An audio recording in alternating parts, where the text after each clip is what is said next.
Animal farm, ক্ষমতার লোভ ও অধিকারের লড়াই। এই বইটির সবচেয়ে বিখ্যাত উক্তি, সব মানুষ সমান, কিন্তু কিছু মানুষ অন্যদের চেয়ে বেশি সমান। এই গল্পটি আসলে একটি রাজনৈতিক ব্যঙ্গ।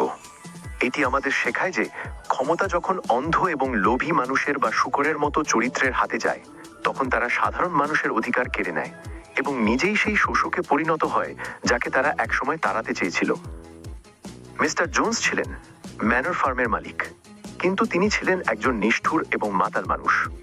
একদিন রাতে খামারের সবচেয়ে বয়স্ক এবং জ্ঞানী শূকর ওল্ড মেজর সব পশুদের ডেকে একটি সভার আয়োজন করে।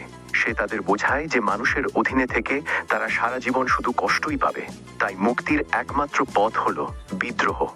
মেজর মারা যাওয়ার কিছুকাল পরেই একদিন সুযোগ বুঝে সব পশুরা মিলে জোন্সকে খামার থেকে তাড়িয়ে দেয়। তারা খামারের নাম বদলে রাখে অ্যানিম্যাল ফার্ম এবং প্রতিজ্ঞা করে যে এখন থেকে কোনো পশু আর মানুষের দাসত্ব করবে না।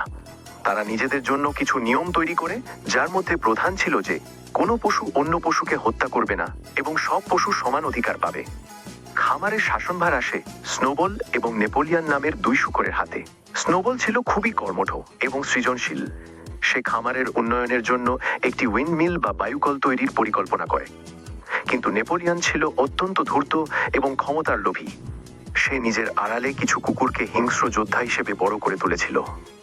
একদিন যখন স্নোবল তার পরিকল্পনা সবার সামনে তুলে ধরছিল, তখন নেপোলিয়ান তার সেই হিংস্র কুকুরগুলো লেলিয়ে দিয়ে স্নোবলকে খামার থেকে চিরদিনের জন্য তাড়িয়ে দেয়।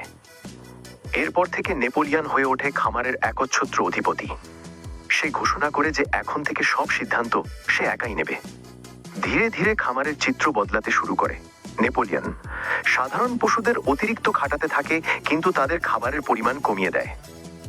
অন্যদিকে সে এবং তার অনুসারী শূকররা খামারের সবচেয়ে আরামদায়ক জায়গায় থাকতে শুরু করে। মজার ব্যাপার হলো, শুরুতে তারা যে নিয়মগুলো তৈরি করেছিল নেপোলিয়ান নিজের সুবিধার জন্য, সেগুলো গোপনে বদলে ফেলতে থাকে। যেমন আগে নিয়ম ছিল কোনো পশু মদ খাবে না, কিন্তু নেপোলিয়ান যখন মদ খাওয়া শুরু করলো, তখন নিয়মে যোগ করা হলো অতিরিক্ত মদ খাওয়া যাবে না। পশুরা যখনই প্রতিবাদ করার চেষ্টা করত, নেপোলিয়নের কুকুর বাহিনী তাদের ভয় দেখিয়ে চুপ করিয়ে দিত। সবচেয়ে বড় ট্র্যাজেডি ঘটে বক্সার নামের একটি পরিশ্রমী ঘোড়ার সাথে। সে ছিল খামারের সবচেয়ে শক্তিশালী এবং বিশ্বাসী কর্মী। সে বিশ্বাস করত নেপোলিয়ান সব সময় ঠিক, কিন্তু যখন বক্সার কাজ করতে করতে অসুস্থ হয়ে পড়ল, তখন নেপোলিয়ান তাকে চিকিৎসার নাম করে কসাইয়ের কাছে বিক্রি করে দিল।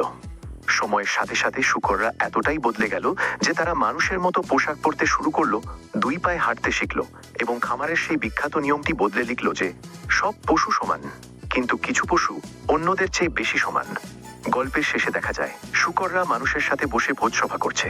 বাইরে থেকে অন্য পশুরা যখন জানালার ফাঁক দিয়ে দেখছিল, তারা বুঝতে পারছিল না যে কোনটি মানুষ আর কোনটি শূকর, কারণ যাদের অত্যাচার থেকে বাঁচতে তারা বিদ্রোহ করেছিল, এখন তাদের নিজেদের নেতারাই ঠিক সেই একই রকম শোষকে পরিণত হয়েছে।